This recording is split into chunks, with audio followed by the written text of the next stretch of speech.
So the second chakra is known as peace. Sorry, brother. Can you please tell me the page number and the chapter detail? The chapter name is chapter 4, it's number 14th and second chakra, peace. Because this is a Kindle, right? So your page number, whatever you see, might be different, Oh, I am using book actually. Oh, right? okay. I got it. Yeah, I got the picture. Okay. Yeah. First chakra, acceptance. Okay, got it. Thank you. And the second chakra, peace. So we covered the first chakra, acceptance.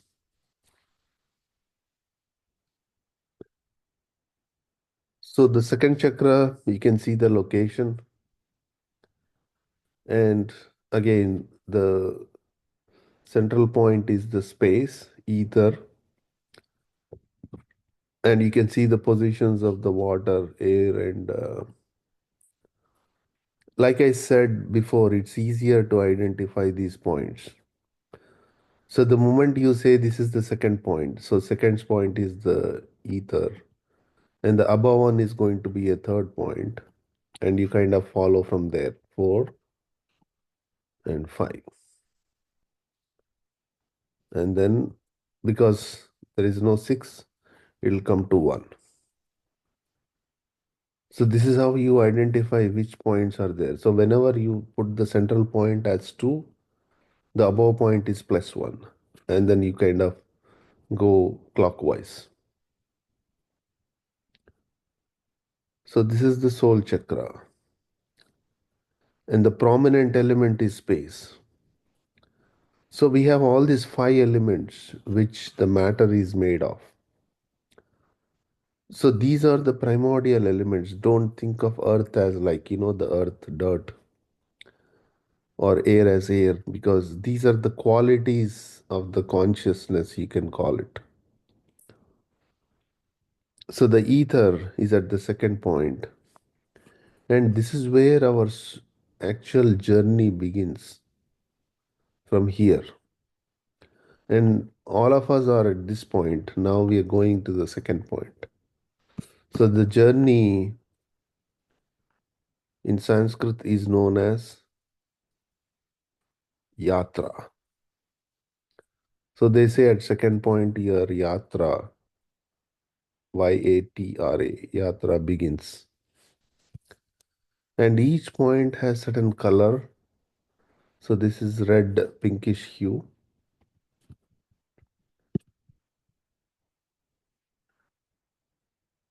Going to the next page. Location, the lower right of the chest, and defining quality is peace. The main feelings are calm, kindness, peace, disturbance, aversion, restlessness. And similar vibrations are at 7 and 12. So it's easy here for you to know. Suppose if you are at second point, 2 plus 5 is 7, 7 plus 5 is 12. So you know that 7 and 12 have the same qualities. And we have, since only 13 points, 12 plus 7, 5 is invalid, right? So it's 7 plus 12. So if you are at first point, the similar points are 1 plus 5 is 6, 6 plus 5 is 11, like that. So that way it's easier to know which points has the same qualities. You just add plus 5 or minus 5 depending on where you are. So in the body, the settling place for soul is the second chakra. For this reason, the second chakra is also called the soul chakra or the spiritual heart. So if our physical heart is on the left side towards the point 1, the spiritual heart is on the second side. That's how it is noted. And peace being the quality of Jesus, this point is also known as Jesus point. So at the second chakra, you experience the qualities of the soul, such as peace and compassion. You feel the presence of the soul, and its expansiveness dissolves the limitations of selfishness. The concept of mine and his or hers or theirs becomes meaningless. You feel a sense of equality in your heart, and there is peace. So you can see that the underlying point here is when you are at peace, there is no prejudice, there is no uh, distinction, discrimination. So everything appears to be one. That is the quality of the soul. That is why this is known as the soul point. What propels the move from the first to the second chakra is devotion. In fact, moving from one chakra to another chakra, the progress can only take place because of devotion. Here, Daji gave a very nice understanding and meaning of devotion. Let's read that. Each heart chakra represents a higher level of devotion developing within you. So, whenever we talk about devotion, devotion towards something, correct? So, here, what are we devoted to? For whom? You may wonder, for what? So, the word devotion is derived from Latin and it means to vow your loyalty.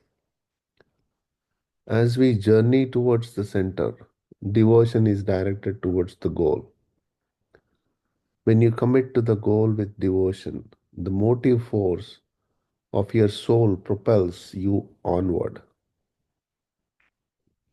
So it's an onward journey. The moment you commit to the goal, you sort of, the glimpse of this goal also happens at the second point. The glimpse of the center starts from the second point. That's why, see, like I said yesterday, your seeking only develops when you feel it, when you see it, where you're going. Otherwise, you cannot go totally directionless, correct? Suppose for a person who have not experienced second point, if you talk about goal, they don't know what it means. Once you get the glimpse of it, now you propel towards that goal. The devotion for that state develops. Then only you can be motivated. And this motivation begins from the second point. That's why the journey starts from the second point, in especially in heartfulness terms. Your yatra begins from here. So bodies connect through touch, minds connect through thoughts, hearts connect through love.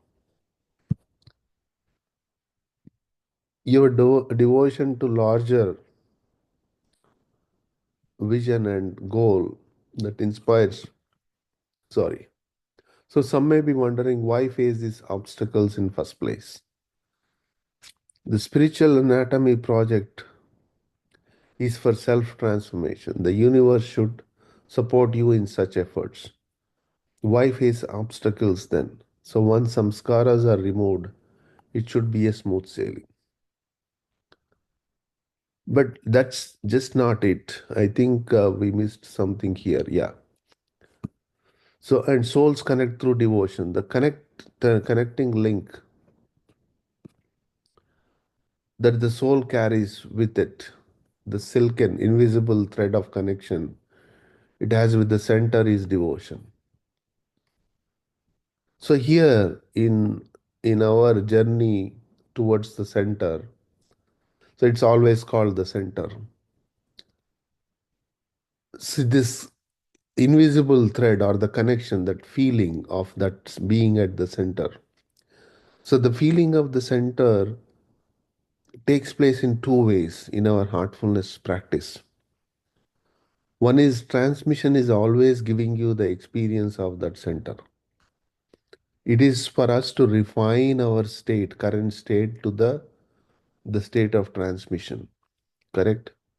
So transmission keeps giving you the taste of it, the experience of it. Otherwise, without transmission, It is impossible for any human being to reach that state. So now you understand the importance of transmission here. So, all knowing by contrast, I always repeat this statement. So, when from my state to when I experience that ultimate state through the transmission, the inner vision or inner seeking starts developing to go towards that state. So, here everything is a state, a condition, a spiritual state we are talking about. But the glimpse of the goal, certain clarity comes at the second point. And then that propels us towards to go towards the goal much more. And then our devotion for it begins. So devotion shows up in a day-to-day life in many forms. Your growing self-discipline, interest in the practice, sense of reverence, love, and restlessness are all signs of growing devotion. You can think here we are talking about restlessness. At the same time, we are talking about peace. How can, both go together? So there's a peace because we are feeling that condition. There is restlessness because we are seeing the next condition to reach there. So both go hand in hand. So growing devotion is important because you move from one chakra to another. The ascent becomes increasingly difficult. Besides samskaras, there are other factors at play that our test our resolve on the inner journey. So first among these are curvatures of consciousness. I did explain these curvatures of consciousness in our several sessions, but I'll go over it again. If you see the inner spiritual development in a way, is like this. You guys can see it, right? So this is the first, let's say the journey is always like this. At every level, it's like this. So when I say, let's say I'm here and I'm moving towards here, so there is no way I can put myself like this here. So what happens? I fall back. So I'm going only in this cycle if I'm practicing on my own. So this is the curvature which is referring here, this curvature, the word curvature. This is the curvature. So at every time we hit this point, we are pushed to this state. So like I was explaining, right, here in another diagram like this, there's a vertical growth. I'm at this point. As I practice, I expand here. And once I reach this state, so this is where the curve is beginning. This is where the curve is beginning, that this threshold. But if I continue to go in that curve, I enjoy this state so much, I kind of start feeling this as the ultimate state. So I am stuck in this state. I want to experience this state again and again and again. Then the curvature sets in. But our system does not allow us to go in this direction. So what happens? We are pushed to the next state. We are beginning all over again. Meditations are difficult here. I cannot even sit for 1 minute, and slowly we expand. As we expand, our meditations get better. Like that, we are moving. So every time we hit this curvature, we are put into the next state. And it happens very frequently if one is very regular in their practice. Otherwise, if we are not regular in our practice, we don't notice these shifts. because those shifts are not taking place. So, first among these are the curvature of consciousness. These are like whirlpools that lure you in and keep you blocked. Why they lure you in? Because the condition is of the deep meditation which we experience is at that point when we hit that threshold. And it brings, a joy, peaceful condition, and we like it. We never experienced anything like that before. So we are stuck with it because we seek that again and again and again. And that is the flow of the power at another chakra. And you want more of the same. So the attachment to this state of consciousness creates a bondage and you get stuck there. I often get requests from meditators who want to be knocked out in meditation or drowned in peace. Imposing conditions on what experience you want in meditation is an early sign of curvature. So, the seeking all these experiences all the time is also another sign of curvature. So, we meditate with an open mind. So, the meditation we begin with the idea of the ultimate goal, and we are open to it. That's how the meditation begins. Otherwise, if we are seeking peace, condition, calmness, and all these experiences, then we are gravitating towards something which we should not be gravitated. So, meditation with an open mind. I shared that poem from Eliot in all the WhatsApp groups. I hope you got a chance to look at it. Otherwise, we can read that poem again. So, meditate with an open mind. And please look out for any precondition that you may be imposing. So that's why we don't precondition our meditation, which is very important. The moment you say, I have to become calm, you're putting a precondition on your meditation. I should become thoughtless is another precondition.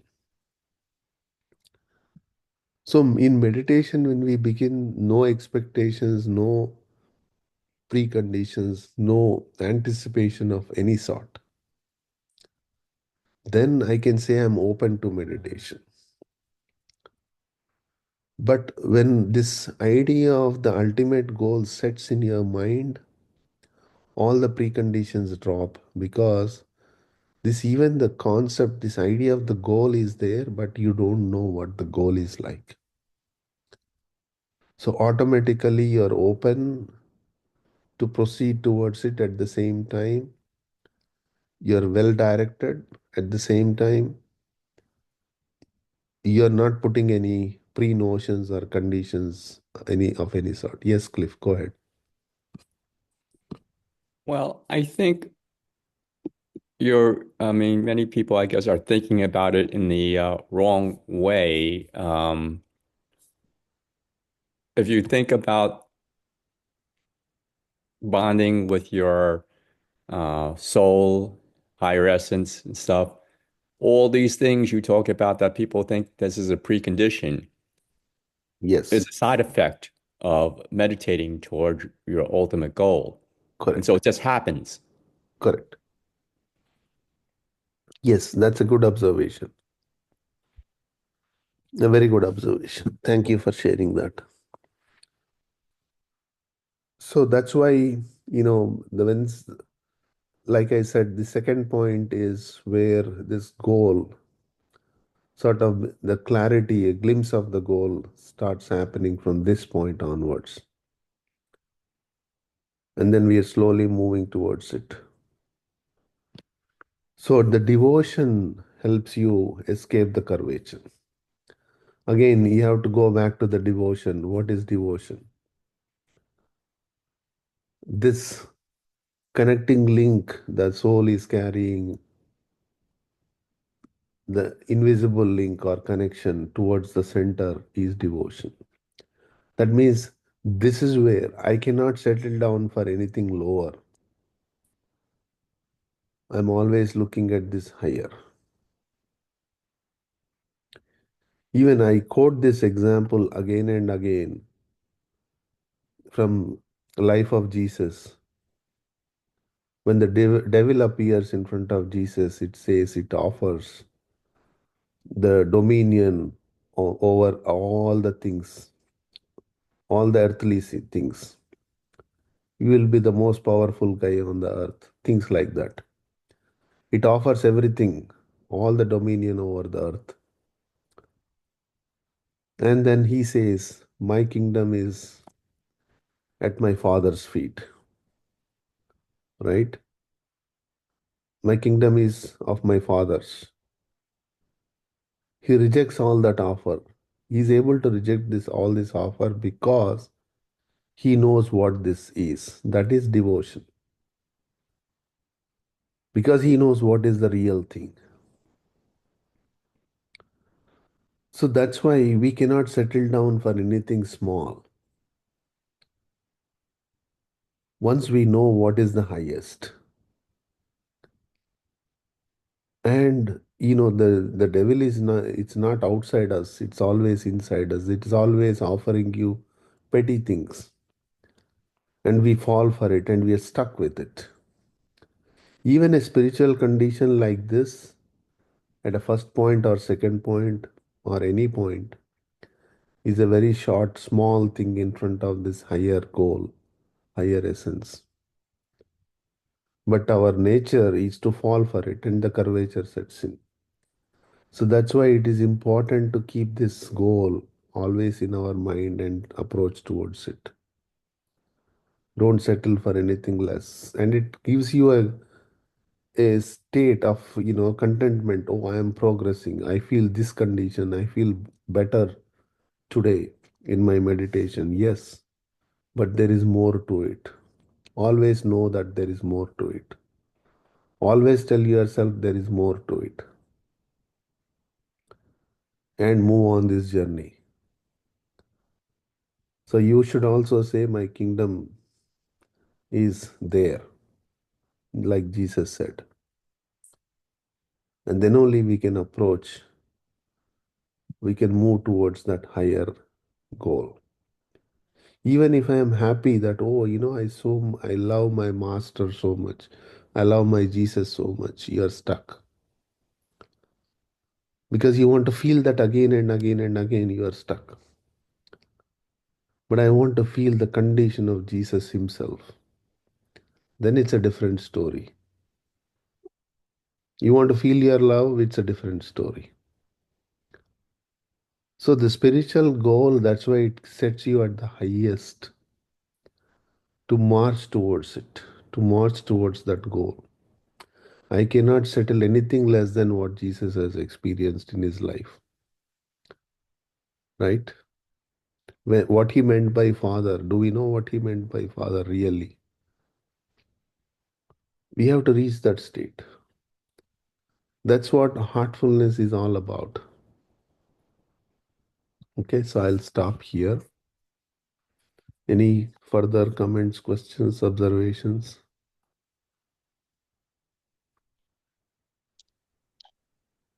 Brother Rajiv here. Hmm. Please go Why ahead. no, I was thinking about the color part of chakras. So why the chakra 2 is red or chakra 1 is yellow? I mean, why? Why there is a color part to it? And why those? I mean, you told us the earth is not really that. Earth, it is an element. Space is an element. How these colors are getting associated with those elements? So whenever you talk about an element, right? What is an element? So let's start from that basic question.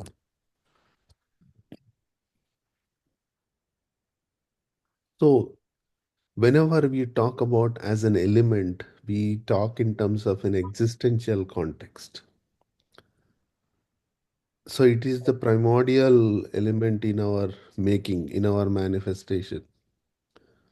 Before even our manifestation began, the elements were created.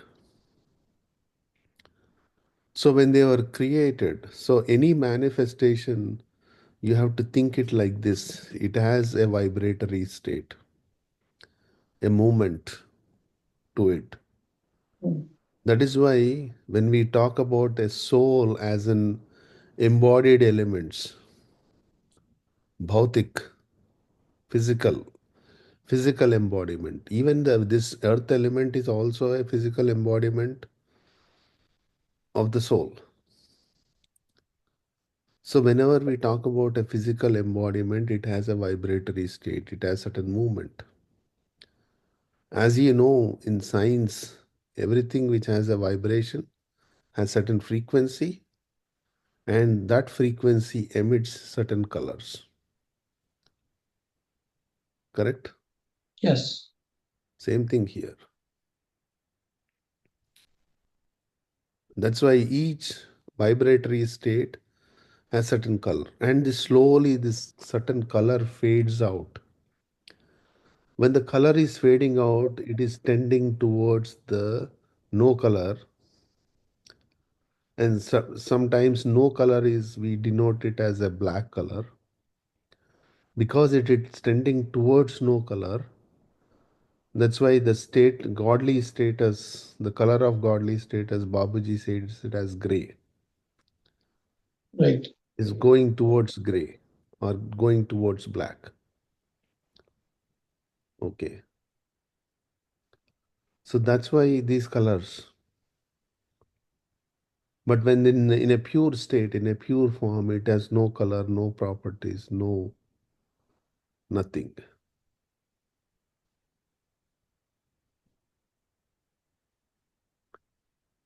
So these are the state of colors which our teachers have observed. Some people will also observe it. Personally, I never observed any colors. But some people always have said they experience this color in their meditation. It's just a vibratory state.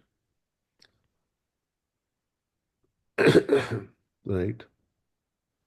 If you read the traditional chakras, there in the traditional yogic systems or scriptures, uh, the same panchabhutas, the five elements, they denote with different colors. And the colors which are there in the scriptures do not match with the heartfulness point colors, element colors. So it is basically different people in different states of mind experience different colors at these points. So the question is, who is right? Whoever, whatever you see, you are right. You are right. Yeah. I do have a follow-up question, but I think the time would dictate will. Okay. We'll park that question for next time. Yes. Yes. Okay. So you want to conduct the session, Rajiv bhai? Yeah, sure. Okay. Thank you.